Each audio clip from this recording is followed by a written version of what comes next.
hati-hati dengan keinginan kita. Matius 6 ayat 31.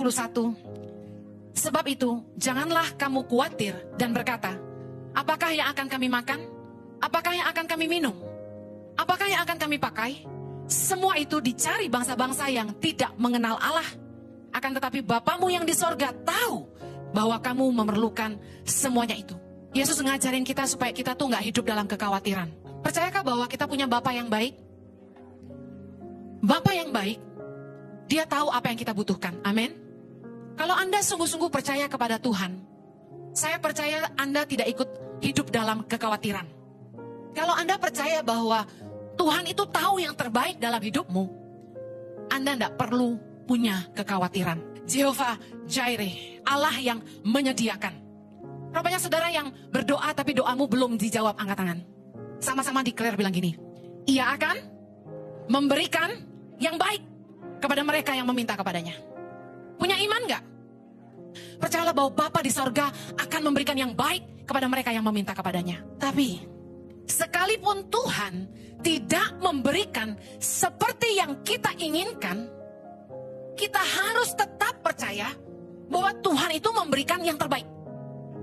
Orang yang punya iman bukan berarti semua yang dia doakan yang akan Tuhan berikan. Mungkin Tuhan tidak jawab exactly like what we wanted. Mungkin Tuhan gak jawab doa kita seperti yang kita inginkan.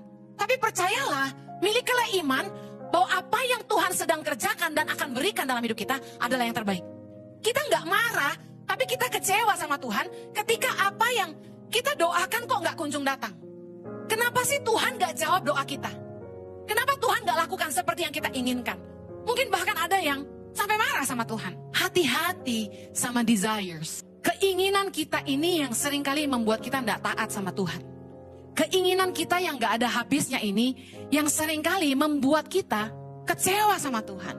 Keinginan kita ini yang seringkali menjadi perangkap jebakan buat hidup kita sendiri. Apakah keinginan hatimu sejalan dengan kehendak Allah? Tuhan tidak akan memberikan apa yang Tuhan tahu akan merusak hidup kita. Bahkan mungkin menggagalkan rencananya dalam hidup kita. Kita kan gak tahu apa yang akan terjadi seandainya Tuhan memberikan kepada kita semua yang kita inginkan. 1 Petrus 4 ayat 2, baca sama-sama.